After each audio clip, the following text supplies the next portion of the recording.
David and I were talking this morning that Hollywood loves to hear about all the good stuff, and we seem to like to hear about some more of the struggle. So what advice do you have for that 23-year-old that came from Louisiana about the struggle that I'm sure everybody's gone through being in this town? Well, that's a good question. I feel like,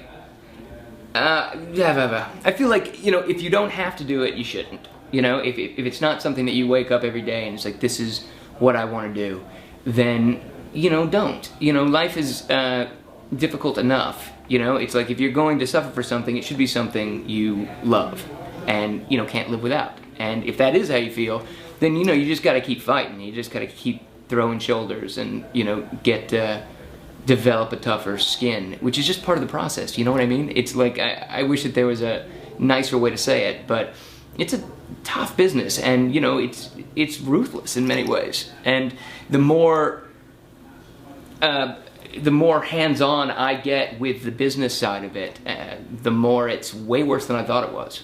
You know, way worse. And that's, you know, frustrating. But it doesn't negate the greatness of doing an art that you love.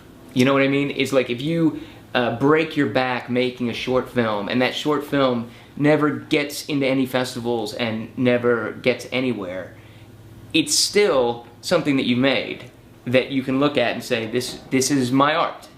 That's worth it for me. If it's not worth it for you, then you shouldn't do it. Know what I mean? Right. So that overrides any type of, because there's different ways to go. People can become bitter toward the business and give up entirely, and that's what, and you're fueled by wanting to do that next project. I'm fueled by wanting to do the work, you know, and it's like, it's the success of the work is also, of course, really important, and you can't stop fighting for that. You can't, because you want people to see your work, not just for you, but for everyone who's helped you get there.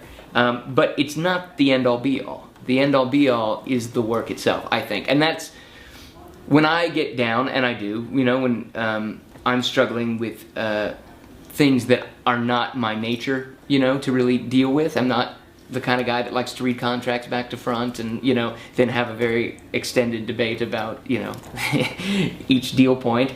It's one of my failings, but I do that because it's necessary and nobody else will do it. So, but it's really about supporting the art. It's like I think about doing another movie, and that's why I can keep doing it.